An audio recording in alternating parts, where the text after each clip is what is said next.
400 पार वाला नारा तो पूरा नहीं हो पाया। सरकार जरूर बन रही है, लेकिन इस सरकार को 2 बैसाखी की जरूरत पड़ेगी। कितना भरोसा नीतीश कुमार और चंद्रबाबू नायडू पर आपको है? नमस्कार दोस्तों, क्या आपको भी यह लगता है कि एनडीए गठबंधन को बहुमत मिलने के कारण प्रधानमंत्री मोदी जी प्रधानमंत्री पद की तीसरी बार शपथ लेने जा रहे? तो आप सही है, पर सरकार बनने के पीछे बहुत ही रोमांचक कहानी है। तो चलिए जानते हैं 5 जून का पर्दे के पीछे का घटनाक्रम था। कहानी आपको जरूर सुननी चाहिए। 2024 के चुनाव में आप सभी को बताया कि बीजेपी का नारा था अब की बार 400 पार। 2019 में उन्होंने 303 सीटें ली थी, पर जिस तरीके से नतीजे आ रहे थे, ऐसे नहीं लग रहा था कि बीजेपी इस बार 400 पार कर लेगी। 400 पार न होने के बहुत सारे कारण हैं, जो मैंने वीडियो में बताए हुए कि लिंक पे क्लिक करके आप देख सकते हैं। शायद एनडीए गठबंधन इतनी भी मजबूत नहीं थी। इसका कारण आप सभी को पता है कि चंद्रबाबू नायडू और नीतीश कुमार जो हाल ही में आरजेडी के साथ बिहार में सरकार बनाई थी, लेकिन उनका गठबंधन ज़्यादा देर तक नहीं चल पाया और वो गठबंधन टूटा और उन्होंने बीजेपी के साथ गठबंधन करके फिर सरकार बनाई थी। और इधर चंद्रबाबू नायडू भी इंडी गठबंधन के साथ थे और मोदी हटाओ देश बचाओ इस नारे के साथ वो चल रहे थे। तो आपको तो पता ही चल गया होगा कि चंद्रबाबू नायडू और नीतीश कुमार किस तरीके के हैं।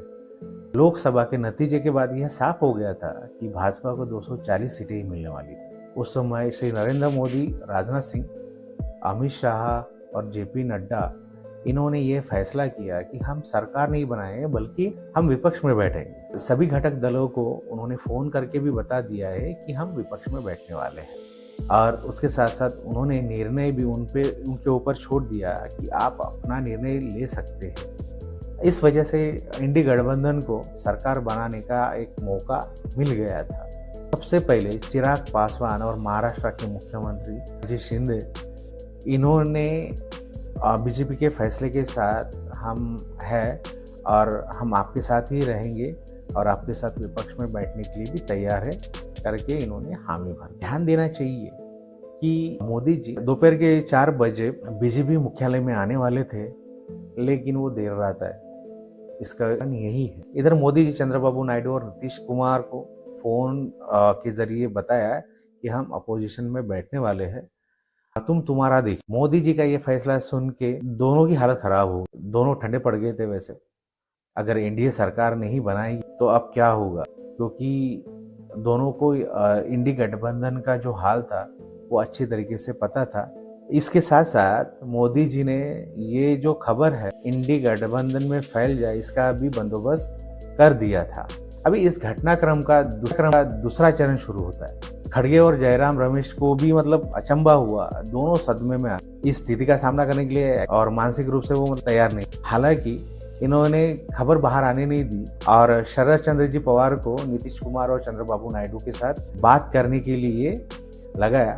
खड़गे के अनुरोध पे शरद पवार जी ने कुमार को फोन लगाया। तो ये मजे वाली ये बात है, शरद पवार राजनीति का किंग माना जाता है। बहुत सारे सरकारें तोड़ी, लड़ाई बनाई, दूसरे गूगली मास्टर, कभी इधर तो कभी उधर। इसमें नीतीश कुमार शरद पवार जी पे गूगली डालते हैं कि आपको कैसे पता चला कि बीजेपी अपोजिशन में बैठने वाली है। तो शरद पवार ने नीतीश कुमार को बोला, इस बात का मुझे एहसास नहीं है, केवल आपसे संपर्क करने के लिए बोला था। तब नीतीश कुमार ने शरद पवार जी को सारी बात बताई और में 8,500 महीने के देने के लिए भी बोला। उसके साथ साथ प्रधानमंत्री कौन बनेगा ये भी आप डिसाइड कर लीजिए, ये भी उनको बोल दिया था। जब ये बात सुनते हैं शरद पवार जी को एहसास हुआ कि हमें अंधेरे में रखा गया है। शरद पवार ने सबसे पहले अखिलेश यादव को फोन किया और ये सारी कहानी बताई और बोले कि कांग्रेस हमें अंधेरे में रख के कुछ षड्यंत्र रच रही है। फिर शरद पवार जी ने फोन किया और पूछा हमें ये बात क्यों नहीं बताई गई। तो खड़गे जी इनको बोलते हैं कि उड़ते उड़ते खबर आई इसलिए हमने बताया नहीं। उस पर शरद चंद्र जी पवार खरी खोड़ी सुनाते और शरद चंद्र जी पवार बोलते प्रधानमंत्री कौन बनेगा ये पहले डिसाइड करिए, उसके बाद आगे बढ़ेंगे। इस दौरान अखिलेश यादव ने भी खड़गे जी को फोन किया, जो कुछ भी निर्णय होगा मुझे पूछे बगैर लेना नहीं, अगर ऐसा हुआ तो जबरन मुझे गठबंधन छोड़ खुद अपने दम पे काम करना होगा। तो इस तरीके से ये कम्युनिकेशन चल रहा था। अभी तक नतीजे आने तो बाकी थे, लेकिन राजनीति है उसमें भागम भाग शुरू हो गई। अब इंडी गठबंधन के सामने यह बड़ी समस्या हो गई थी। अब महिलाओं को 8,500 रुपये हर महीने किस तरीके से दिया जाए, उसके लिए अमीरों के जेब से पैसा निकालना पड़ेगा और गरीबों में बांटना पड़ेगा। कांग्रेस ने भाषण में खटाखट वाला जो वादा किया था, पर्दे के पीछे बहुत सारी घटनाएं घट रही थी और उठापटक चल रही थी। इंडी गठबंधन को ही नहीं बल्कि नीतीश कुमार और चंद्रबाबू नायडू को भी मोदी और अमित शाह के इस निर्णय से उम्मीद नहीं थी। इधर नीतीश कुमार और चंद्रबाबू नायडू पाके बड़े नेताओं के साथ संपर्क में थे, उन्हें आश्वासन दिया कि हम बीजेपी के साथ ही रहना चाहते और मोदी जी जल्दी से जल्दी सरकार स्थापित करे, क्योंकि भाजपा 240 और पासवान और शिंदे मिला और अन्य मिला के 264 बनते हैं। इतना मजबूत विपक्ष होने पर हम इंडी गठ में कैसे जा सकते हैं। और इतनी तो पक्की बात है कि मोदी शाह विपक्ष में बैठकर भजन तो करने वाले नहीं। इधर मोदी और शाह जयंत चौधरी के जरिए इंडी गठबंधन में जो अफरा तफरी चल रही थी उसकी पूरी जानकारी इनको मिल रही थी। उत्तर प्रदेश और कर्नाटक में मुसलमानों में हवा छोड़ दी थी कि कांग्रेस की सरकार आ गई है और सबको 8,500 रुपये मिलने वाले हैं। बंगलोर में बैंकों के बाहर और कांग्रेस कार्यालय में मुस्लिम महिलाओं की कतारें लगनी शुरू हो गई थी। अभी इंडी गठबंधन के नेताओं के बीच ये सवाल पैदा हुआ कि अगर हम सरकार स्थापना करते हैं जिससे हमें आश्वासन दिया वैसे लोगों को 1 लाख रुपए साल का देना पड़ेगा और समान संपदा वितरण का तो हम बोल सकते हैं कि कुछ समय बाद होगा, लेकिन हर माह 8,500 रुपये अगर बांटते हैं तो उसके हिसाब से 60 लाख करोड़ रुपए सालाना हमको बांटने में ही लगेंगे। इधर बैंकों के बाहर और कार्यालय के बाहर महिलाओं की लाइनें लगना तो शुरू ही हुई थी, फॉर्म बंटने चालू हो गए थे और इसके पीछे बीजेपी ने अच्छी तरीके से हवा भर दी थी कि 8,500 लीजिए करें। ऐसा रास्ता निकलता है कि नीतीश कुमार और चंद्रबाबू नायडू हमारा मतलब इंडी गठबंधन को समर्थन करेंगे और कांग्रेस समर्थन बाहर से देगी। कांग्रेस सरकार में शामिल नहीं होगी, मतलब लोगों को पैसा भी नहीं देना पड़ेगा और गरीबों को समान संपत्ति वितरण का तो सवाल ही पैदा नहीं होगा। कांग्रेस लोगों को बताने के लिए फ्री हो जाएगी कि हमारी सरकार नहीं है और सरकार हमारी सुनती नहीं है, इसलिए हम कुछ कर नहीं सकते। इस वजह से कांग्रेस की छवि साफ रहेगी और इसके साथ साथ कांग्रेस जीत भी मेरी और पट भी मेरी, इस तरीके से गेम खेलने वाली थी। वैसे तो कांग्रेस का पिछला रिकॉर्ड अच्छा नहीं था, उन्होंने ऐसे ही चरण सिंह, चंद्रशेखर, देवेगौड़ा, गुजराल इनको बाहर से समर्थन दिया था और उन्होंने अचानक समर्थन वापस लेने की वजह से कुछ ही दिनों में सरकारें गिर गई थी। नीतीश कुमार और चंद्रबाबू नायडू इंडी गठबंधन को बोलते कि हम आपके साथ नहीं आ सकते और मोदी जी इतना तगड़ा विपक्ष लेके शांत तो नहीं बैठेंगे। इतना ही नहीं तो गठबंधन के साथ बीजेपी नीतीश कुमार सरकार से अपना समर्थन वापस लेके बिहार में फिर से इलेक्शन करवा सकती थी। उधर तेजस्वी यादव मुख्यमंत्री पद का दावा कर रहा था। नीतीश कुमार के सामने इधर कुआ उधर खाई ऐसी स्थिति उत्पन्न हो गई थी। इधर चंद्रबाबू नायडू को भी फंडिंग की ज़रूरत थी, क्योंकि स्टेट के पार्टीशन की वजह से अमरावती नई राजधानी बनी थी, उसके डेवलपमेंट में बहुत सारा पैसा लगने वाला था जो मोदी जी के अलावा कोई भी फुलफिल नहीं करने वाला था। तो दोनों की कंडीशन सेम ही थी। ज़रा सोचिए, चुनाव का परिणाम आने से पहले ही इधर राजनीतिक घटनाक्रम घट रहा था।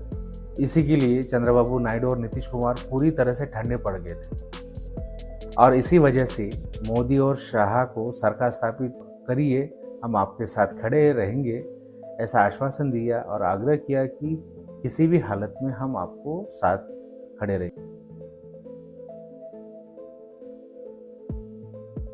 सब लोग चलेंगे और हम लोग पूरा आपके साथ रहेंगे और आप पूरे देश को कितना आगे बढ़ाएंगे ये बहुत खुशी की बात होगी।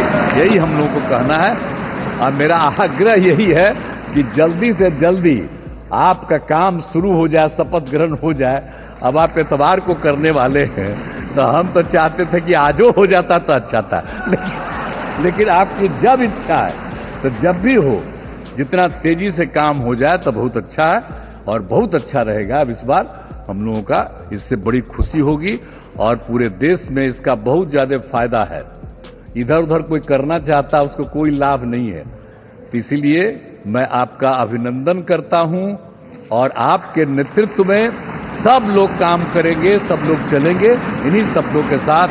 और आप सब लोग इतना खुशी हैं, सब पार्टी के लोग, मैं उनका भी अभिनंदन करता हूं और यही कहूंगा कि हम सब लोग इनके साथ रहेंगे और एक साथ होकर के जो कुछ भी करेंगे इनकी बात को मानते हुए हम लोग आगे चलेंगे। इन्हीं शब्दों के साथ बहुत बहुत धन्यवाद।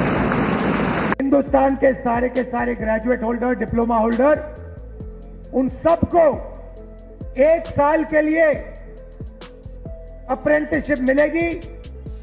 1 लाख रुपए साल का, 8,500 रुपए महीने का खटाखट उनके बैंक अकाउंट में जाएगा। और हमारे जो युवा हैं जो आज सड़कों पे घूम रहे हैं, इंस्टाग्राम, फेसबुक देख रहे हैं, उनके बैंक अकाउंट में साल का 1 लाख रुपया, 8,500 रुपए महीने का ठकाठक हमारी सरकार डालेगी। इधर गुज्जू भाई तो मन ही मन में हंस रहे थे और इन्होंने ये जानबूझ के किया था। उनको इंडी गठबंधन का जो 8,500 वाला और समान संपत्ति वितरण का जो ढोंग रचा था वो किस तरीके से गलत है या फ्रॉड है, ये उनको जताना था। इसी वजह से मतलब उनके इंडी गठबंधन को सरकार बनाने का मौका देके भी प्रधानमंत्री पद उनके लिए मतलब गले का फांस बनने वाला था, ये उनको दिखाना था, जो उन्होंने अपने 2 घंटे के घटनाक्रम में सबको समझा दिया और दिखा भी दिया। से उन्होंने हम विपक्ष में बैठने वाले हैं ऐसा बोल के नाटक किया था। नीतीश कुमार और चंद्रबाबू नायडू का अमित शाह ने केवल 2 घंटे में दिमाग ठिकाने पर लाया था। दूसरी तरफ अमित शाह ने यह बम फोड़ा कि CCS मतलब गृह, अर्थ, परराष्ट्र और संरक्षण जो विभाग है वो बीजेपी के पास ही रहेगा। और जिस तरीके से 10 तारीख को जो खाते वाटप हुआ था या फिर अनाउंसमेंट हुई थी, उससे आपको पता चलता है कि अभी भी NDA गठबंधन पे इतना पकड़ था वो पता चल जाता है। इस कंडीशन में मरता क्या न करता ऐसी स्थिति दोनों पे आ गई थी और दोनों ने तुरंत हामी भर दी थी। और ये सब होने के बाद मोदी जी 7:30 बजे बीजेपी मुख्यालय में आए थे और सरकार हम ही बनाएंगे करके सबको विश्वास दिलाया। और जिस तरीके से उनकी बातें चल रही थी उससे ये पता चलता है कि वो बहुत ही आत्मविश्वास से भरे थे। बीजेपी ने लोगों में हवा कर ली थी कि पैसा मिल रहा है। जैसे खड़गे ने पत्रकार परिषद को बुलाया, ये कहा कि सही टाइम आते ही हम बीजेपी को हराएंगे, हम सरकार स्थापित नहीं करने वाले। इसे कहते हैं चाणक्य नीति। एक ही पत्थर से भारत गठबंधन और NDA के पलटू राम नीतीश कुमार और चंद्रबाबू नायडू को सबक सिखाया था। इससे ये पता चलता है कि अटल जी और अडवाणी जी की बीजेपी नहीं है, तो भी आश्चर्य नहीं होगा। आपको अगर वीडियो पसंद आया हो तो चैनल को लाइक, सब्सक्राइब और शेयर करना ना भूलें और कमेंट ज़रूर करिए। नमस्कार। मंत्री श्री नरेंद्र दामोदर दास मोदी। मैं नरेंद्र दामोदर दास मोदी ईश्वर की शपथ लेता हूं कि मैं विधि द्वारा स्थापित भारत के संविधान के प्रति सच्ची श्रद्धा और निष्ठा रखूंगा। भारत की प्रभुता और अखंडता अक्षुण्ण रखूंगा। संघ के मंत्री के रूप में अपने कर्तव्यों का श्रद्धापूर्वक और शुद्ध अंतःकरण से निर्वहन करूंगा तथा मैं भय या पक्षपात अनुराग या द्वेष के बिना सभी प्रकार के लोगों के प्रति संविधान और विधि के अनुसार न्याय करूंगा। I, Nirmala Sitharaman, do swear in the name of God that I will not directly or indirectly communicate or reveal to any person or persons any matter which shall be brought under my consideration or shall become known to me as a minister for the Union, except as may be required for the due discharge of my duties as such minister.